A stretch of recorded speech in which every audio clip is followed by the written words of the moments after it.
Just doing a little update for you guys. Excuse the TV. Going to be doing the all-in-one filter or all-in-one tank today. Going to be cutting. Actually, I need to go back to my friend's house and cut some more of the acrylic. Actually, I'll show you right here. So the baffles are a little too big. Right now, I think they're at 4 inches. I'm debating on cutting a 1/2 inch off of that because a lot of the skimmers that I'm looking at are only 3.125, so 3 1/8, or maybe 3 1/4 wide and depth wise. So I'm maybe cutting that so I can have more realty over in the actual section itself for a bigger footprint for corals and rock.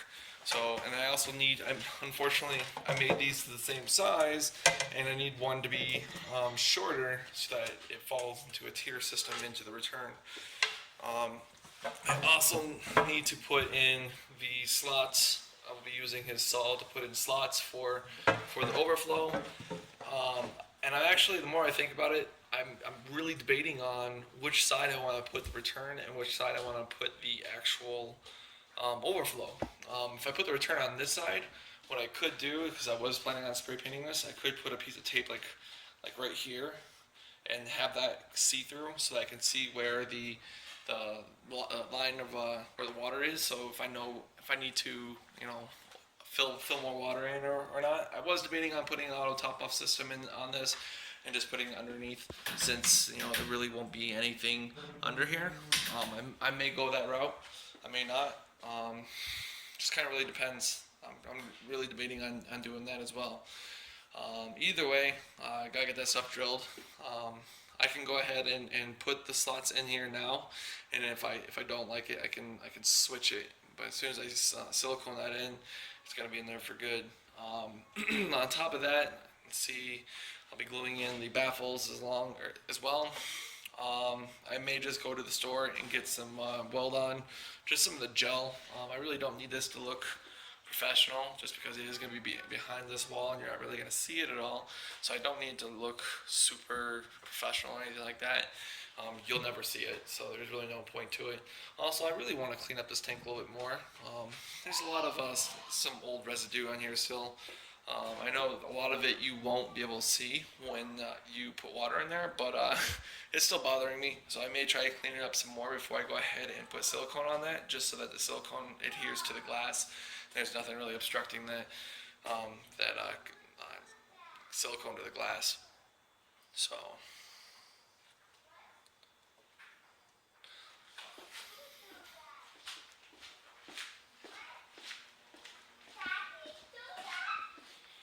Okay guys, I'm also thinking about using this piece right here for my overflow for the 40 gallon. My crazy son. The tank is going in here. Excuse the laundry guys, but the tank is probably, I would probably put it right here in the center. And this way, all I really need to do is make the bottom and the sides, glue it together, and it's done. It's potentially going to save me a lot of money down the road. I was kind of debating on if I wanted to go professionally and get it done professionally, or even buy one that was already done. But I decided not to. Like I said, I'll make it and see what it looks like, and then go from there. And I also have a lot of extra of the acrylic, so I may make some corner pieces and make my attempt at making a frag rack by myself. Like I said, I'm going to go to Home Depot and maybe get some Welded or something like that to weld the acrylic together. So I may try that and see how well I can do. But I'll have to try and devise a way to get it to stick. Maybe some waterproof magnets or something. If you guys have any suggestions, comment down below on how I can get that frag rack to stay, or if there's some reef safe magnets I can use, or how you guys would suggest in doing that. I have used mag floats before and just glued the piece of acrylic to it, but it doesn't look as professional. I don't like it as much. I kind of want to keep everything looking somewhat clean and nice. I'm painting the inside of my stand for the 40-gallon SPS tank. I'm painting it with an exterior paint so it'll resist up to a certain amount of water. So if there's any water that gets spilt in there, or you kind of, it's not going to completely stop any kind of water damage, but it should help prevent it. Going with a white to just make everything pop, because I am going with nice equipment down below. Just want to make sure everything looks nice and clean, and I really think white can do that. So yeah, it's a, let's see, I'm using I believe a Bear paint and primer exterior semi-gloss enamel. So really thick stuff, should go on really nicely. Probably gonna have to do 2 coats. As you can see, you can still see a little bit of the wood. So, okay guys, this is the night after, the next night after I painted this white. And if anyone's wondering why I took this piece off right here, is so I could fit my 20 long in there. For some reason, the actual space that I made in front is not wide enough. It's literally off by maybe an inch. I thought I made it wide enough. I clearly didn't. So I did take off this piece right here, and I actually have to pry these nails out. But I'll just get some finishing nails over at Home Depot, or maybe even some small screws, and put that back in. I may just go with the finishing nails. But yeah, I just painted this one white as well. Came out really, really nice, really smooth, really thick. It was like I said, it was that enamel paint, so it was exterior. So it's gonna be a little waterproof, not entirely, but it's gonna stop. It's gonna stop a really good proportion of the actual water that's gonna get onto the stand itself. And my main focus is just to try and help prevent any saturation into the wood itself. But it's looking really good. Welded 4, section 4. The needles go on the applicator. Looks like you just take this out, stick it on there. Comes like with a little tiny tube to be able to fill this up. But I'm going to be welding some acrylic tonight. Okay, so I did cut the acrylic. It's not as straight or as perfect as I would like it. So what I'm going to do is I'm going to just take some sandpaper and kind of fix it maybe a little bit, sand it down, clean it up a little bit. So here are my side pieces as well. But yeah, the Welded came in like I just showed you, and going to be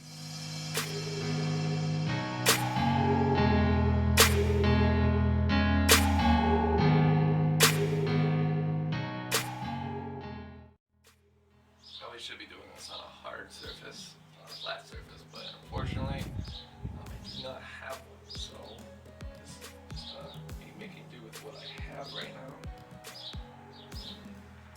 This seems to be adhering very well.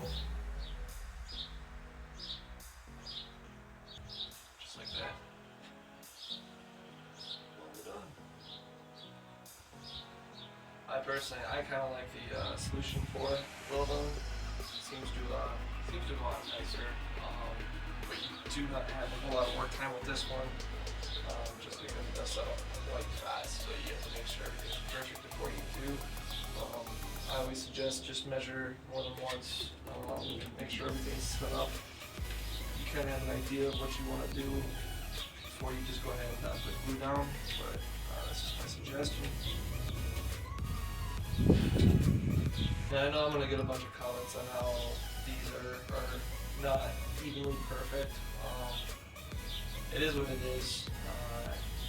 It's an overflow box. It's just really going to transfer the water to and from my sump. As long as I have a good skim on the surface skim, that's all that really matters to me. I was debating on not even putting grooves at all. I'm just going complete flat overflow box, but I did put the grooves in just because I do want to have a couple of brassies, and I don't want to have to keep fishing out of the overflow box, so I'm going to be making a top to go out of my overflow box to prevent that from happening. So that's the only reason I went with the grooves.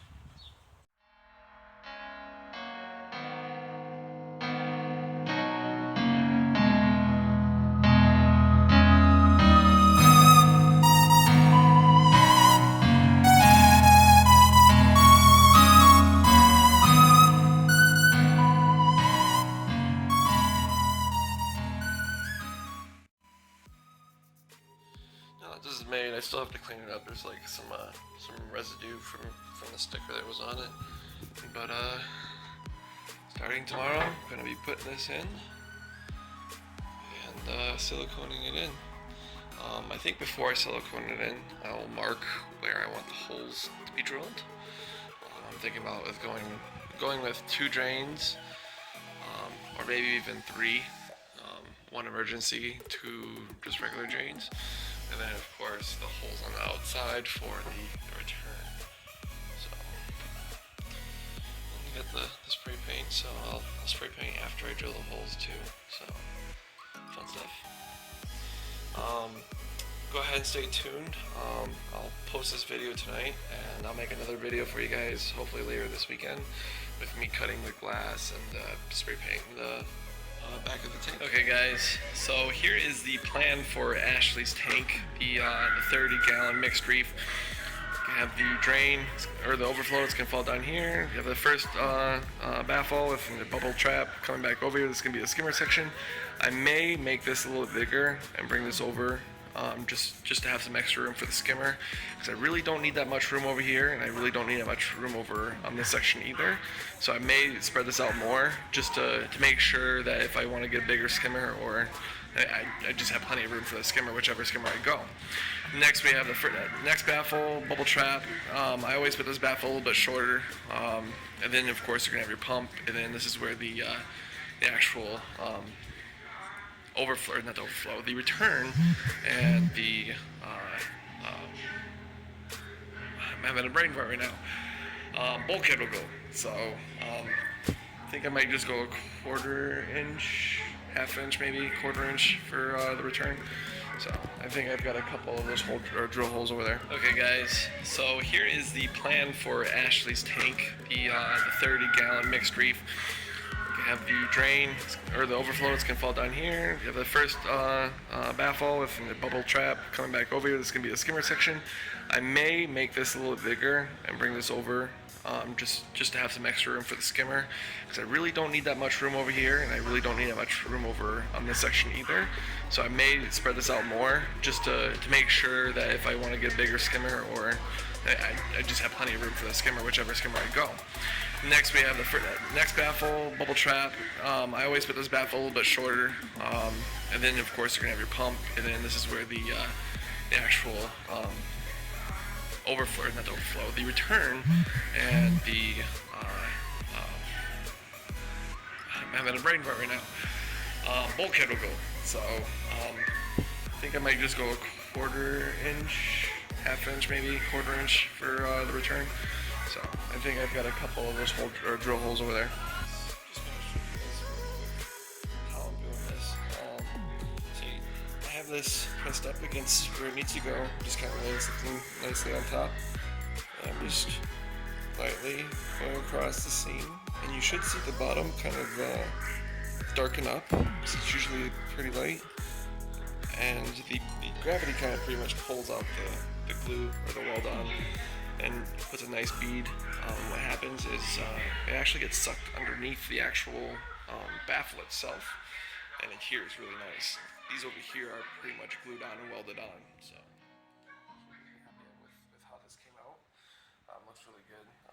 The teeth for the actual overflow is not the greatest, but like the other one, it's just to serve one purpose, and that's to get water into the overflow, which flows water through here, and then down below, and then back up again into the skimmer section. This is the skimmer section, and then back into the return section. I really didn't have a lot of room to actually put another baffle right here, so this is gonna have to do. I really don't think I'll have too much of a problem with water, or with bubbles. If I do, I'll figure something out. But yeah, this is. I'm actually really happy with this, how this came out. I guess the next step is I need to drill a hole for the bulkhead for the return, and then spray paint the back of this, and spray paint right here as well. I'll just tape off wherever this actually stops.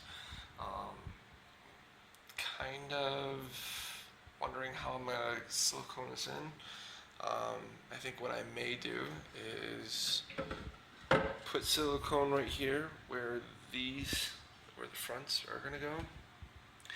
And then I will actually pre-silicone, so I'll probably like lay it down like this and put silicone on the edges of these baffles.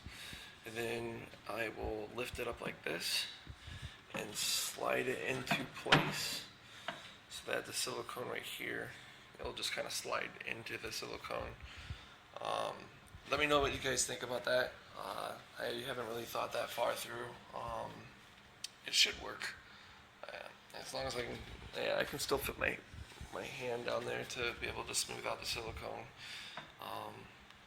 But yeah, I would like it to be somewhat clean and crisp bead of silicone. I don't want a messy silicone. So on that note, that's pretty much the biggest thing for this tank. Everything else is just really buying the pumps and everything else. Let me know what you guys think about what kind of pumps I should use for this. I really don't really need anything big at all. I mean, you can see where or how far this head pressure is going to go. It's, I don't even think a foot. So it doesn't need to be big at all. It just needs to keep water circulating through.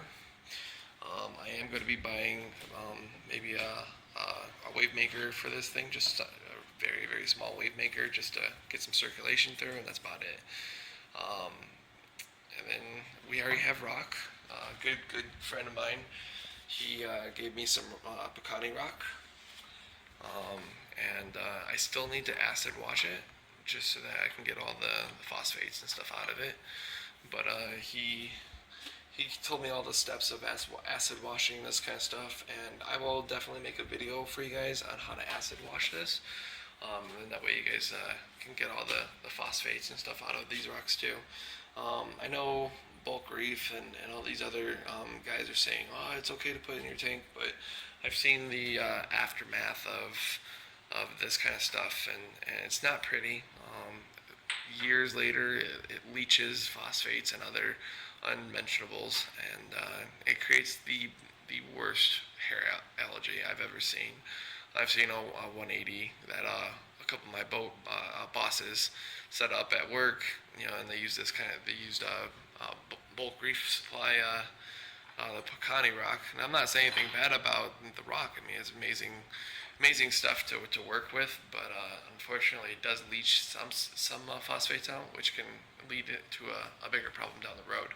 So I still need to acid wash this stuff. And this big rock I'm definitely going to be breaking up.